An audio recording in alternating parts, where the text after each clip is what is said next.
싸움, 간통, 살인, 도적, 구걸, 징역, 이 세상의 모든 비극과 활극의 근원지인 칠성문 밖 빈민굴로 오기 전까지는 복녀의 부처는 산농공상의 제2위에 드는 농민이었다.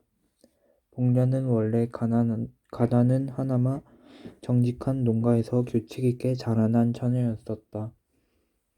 이전 선비의 엄한 교율은 농민으로 떨어지자부터 없어졌다 하나, 그러나 어딘진 모르는 딴 농민보다는 좀 똑똑하고 엄한 가율이 그의 집에 그냥 남아 있었다.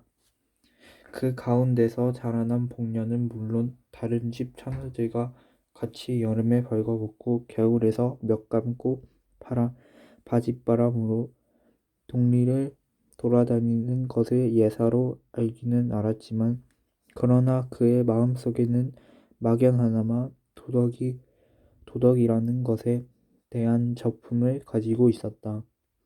그는 15살 나는 해에 동리 호라비에게 80원에 팔려서 시집이라는 것을 갔다.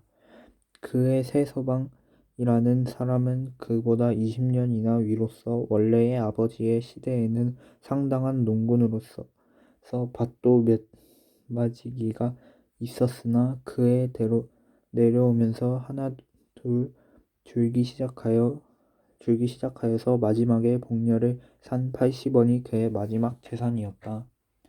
그는 극도로 게으른 사람이었다.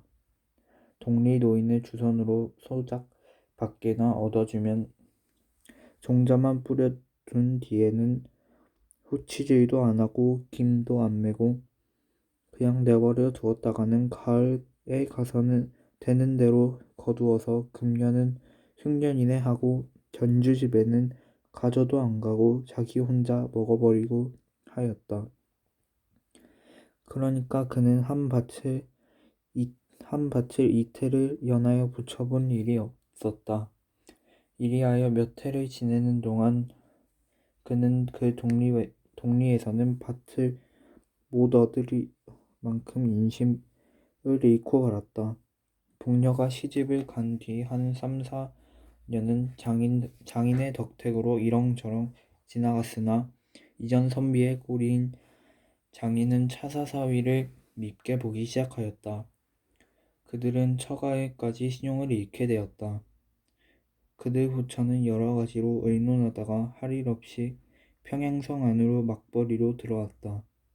그러나 게으른 그에게 막벌이나마 역시 되지 않았다. 하루 종일 지게를 지고 영광정에 가서 대공강만 내려다보고 있으니 어찌 막벌이인들 될까. 한 서너 달 막벌이를 하다가 그들은 요행 어떤 집 막간에 사리로 들어가게 되었다. 그러나 그 집에서도 얼마 안 하여 쫓겨나갔다. 복녀는 부지런히 주인 집 일을 보았지만 남편의 게으름은 어찌할 수가 없었다.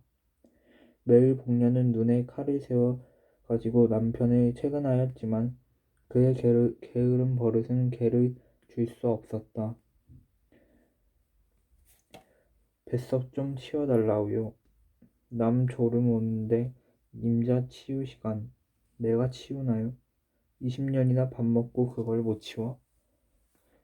에이구 죽구나 말디. 2년 뭘. 이러한 싸움이 그치지 않다가 마침내 그 집에서도 쫓겨나왔다. 이젠 어디로 가나? 그들은 할 일 없이 칠성문 밖 빈민굴로 밀리어 나오게 되었다. 칠성문 밖을 한 부락으로 삼고 그곳에 모여 있는 모든 사람들의 정업은 거라지요. 부업으로는 도적질과 자기네끼리의 매음, 그 밖에 이 세상에 모든 무섭고 더러운 죄악이 있었다. 복녀도 그 정업으로 나섰다. 그러나 19살의 한창 좋은 나이에 여편네에게 누가 밥인들 잘 줄까? 젊은 거이 거랑질은 왜? 그런 소리를 들을 때마다 그는 여러 가지 말로 남편이 병으로 죽어가거니 어쩌거니 핑계를 대었지만 그런 핑계에는 단련된 평양시민의 동정은 역시 살 수가 없었다. 그들은 이 칠성문 밖에서도 가장 가난한 사람 가운데 드는 편이었다. 그 가운데서 잘 수입되는 사람은 하루에 5리짜리 돈뿐으로 1원 7, 80전의 현금을 쥐고 돌아오는 사람까지 있었다. 극단으로 나가서는 밤에 돈벌이를 나갔던 사람은 그날 밤 400여 원을 벌어가지고 와서 그 근처 담배 장사를 시작한 사람까지 있었다. 복년은 19살이었다. 얼굴도 그만하면 빤빤하였다. 그 동리 여인들의 보통 하는 일은 본받아서 그도 돈벌이를 좀 잘하는 사람의 집에라도 간간 찾아가면 매일 5, 60전은 벌 수가 있었지만 선비의 집안에서 자라난 그는 그런 일은 할 수가 없었다. 그들 부처는 역시 가난하게 지냈다. 굶는 이도 흔히 있었다. 기자며 솔밭에 송충이가 끓었다. 그때 평양부에서는 은혜를 베푸는 뜻으로 그 송충이를 잡는데 칠성문 밖 빈민굴의 여인들을 임무로 쓰게 되었다. 빈민굴 여인들은 모두 다 지원하였다. 그러나 뽑힌 것은 겨우 50명쯤이었다. 복녀도 그 뽑힌 사람 가운데 한 명이었었다. 복녀는 열심으로 송충이를 잡았다. 수나무에 사다리를 놓고 올라가서는 송충이를 집게로 집어서 약물에 잡아놓고 그의 통은 잠깐 새에 차고 하였다. 하루에 32전씩 공전이 그의 손에 들어왔다. 그러나 대엿새 하는 동안에 그는 이상한 현상을 하나 발견하였다. 그것은 다른 것이 아니라 젊은 여인부 한 여남은 사람은 언제나 송충이는 안 잡고 아래서 지저거리고 웃고 날뛰기만 하고 있는 것이었다. 뿐만 아니라 그 놀고 있는 인부의 공전은 일하는 사람의 공전보다 8전이나 더 많이 내어주는 것이었다. 감독은 한 사람뿐이지만 감독도 그들의 놀고 있는 것을 묵인할 뿐 아니라 때때로 자기까지 섞여서 놀고 있었다. 어떤 날 송충이를 잡다가 점심때가 되어 나무에서 내려와 점심을 먹고 다시 올라가려 할 때 감독이 그를 찾았다. 복내, 왜 그럽니까? 그는 약통과 집게를 놓은 뒤 돌아섰다. 좀 오너라. 그는 말없이 감독 앞에 갔다. 예, 내 뒤 좀 가보디 않겠니? 뭘 하래요? 글쎄, 가야 가디요, 형님. 그는 돌아서면서 인부들 모여있는 대로 고함쳤다. 형님 두 갑세다. 가래. 싫다. 얘 둘이서 재미나게 가는데 내가 무슨 맛에 가겠니? 복년의 얼굴이 새빨갛게 되면서 감독에게로 돌아섰다. 가보자. 감독은 저편으로 갔다. 복년은 머리를 수그리고 따라갔다. 복내 좋았구나. 그날부터 복녀도 일 안하고 공전 많이 받는 인부의 한 사람으로 되었다. 복녀의 도덕관 내지 인생관은 그때부터 변하였다. 그는 아직껏 딴 사내와 관계를 한다는 것을 생각하여 본 일도 없었다. 그것은 사람의 일이 아니요 짐승의 하는 짓으로만 알고 있었다. 혹은 그런 일을 하면 탁 죽어지는지 모를 일로 알았다. 그러나 이런 이상한 일이 어디 다시 있을까? 사람인 자기도 그런 일을 한 것을 보면 그것은 결코 사람으로 못할 일이 아니었었다. 게다가 일 안 하고도 돈 더 받고 긴장된 육회가 있고 빌어먹는 것보다 점잖고 일본말로 하면 삼박자 같은 좋은 일은 이것뿐이었다. 이것이야말로 삶의 비결이 아닐까. 뿐만 아니라 이 일이 있은 뒤부터 그는 처음으로 한계 사람이 된 것 같은 자신까지 여겼다. 그 뒤부터는 그의 얼굴에는 조금씩 분도 바르게 되었다. 1년이 지났다. 그의 처세의 비결은 더욱 순탄히 진척되었다. 그의 부처는 이제 그리 궁하게 지나지는 않게 되었다. 그의 남편은 이것이 결국 좋은 일이라는 듯 아랫목에 누워서 벌신벌신 웃고 있었다. 복녀의 얼굴은 더욱 이뻐졌다. 여보, 아즈마니, 오늘은 얼마나 벌었소? 복녀는 돈 좀 많이 번 듯한 거라지를 보면 이렇게 찾는다. 오늘은 많이 못 벌었세다. 얼마? 도무지 10서냥. 많이 벌었세다 가래.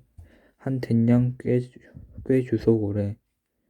오늘은 내가 어쩌고 하면 복녀는 곧 뛰어가서 그의 팔에 늘어진다. 나한테 들킨 대매는 끼고야 말아요. 난 원 이 아즈마니 만남은 야단이더라. 자 꿰주디. 그 대신 알아있디? 난 몰라요. 모르면 안 줄 테야.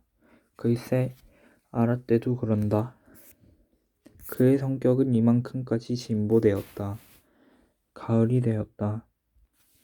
칠성문 밖 빈민굴의 여인들은 가을이 되면 칠성문 밖에 있는 중국인의 세마밭에 감자며 배추를 도적질하러 밤에 바구니를 가지고 간다. 복녀도 감자 꽤나 잘 도적질하여 왔다. 어떤 날 밤 그 감자를 한 바구니 잘 도적질하여 가지고 이젠 돌아오려고 일어설 때에 그의 뒤에 시꺼먼 그림자가 서서 그를 꽉 붙들었다. 보니 그것은 그 밭의 소작인인 중국인 왕서방이었다. 복녀는 말도 못하고 멀찐멀찐 발 아래만 내려다보고 있었다. 우리 집에 가. 왕서방은 이렇게 말하였다. 가재문 가디. 헌 것도 못 갈까.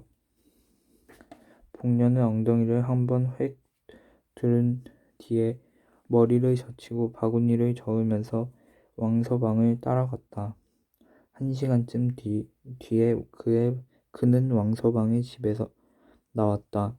그가 밭고랑에서 길로 들어서려 할 때 문득 뒤에서 누가 그를 찾았다. 복내 아니야? 복녀는 획 돌아서 보았다. 거기는 자기 곁집 여편네가 바구니를 끼고 어두운 밭고랑을 더듬더듬 나오고 있었다. 형님이 됐을까? 형님도 들어갔댔을까?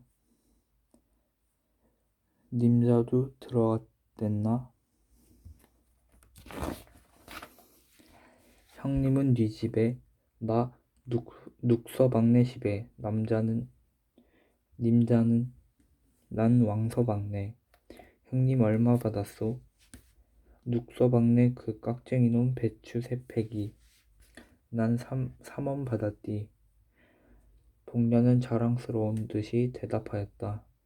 10분 뒤에는 그는 자기 남편과 그 앞에 돈 3원을 내어놓은 뒤에 아까 그 왕서방의 이야기를 하면서 웃고 있었다. 그 뒤부터는 왕서방은 무시로 복녀를 찾아왔다. 한참 왕서방이 눈만 멀찐멀찐 앉아있으면 복녀의 남편은 눈치를 채고 밖으로 나간다. 왕서방이 돌아간 뒤에는 그들 부처는 이원 혹은 이 원을 가운데 놓고 기뻐하고 하였다. 복녀는 차차 동리 거지들한테 애교를 파는 것을 중지하였다. 왕서방이 분주하여 못 올 때가 있으면 복녀는 스스로 왕서방의 집까지 찾아갈 때도 있었다. 복녀의 부처는 이제 이 빈민굴의 한 부자였었다. 그 겨울도 가고 봄이 이르렀다. 그때 왕서방은 돈 배은으로 어떤 처녀를 하나 마누라로 사오게 되었다. 복녀는 다만 코웃음만 쳤다.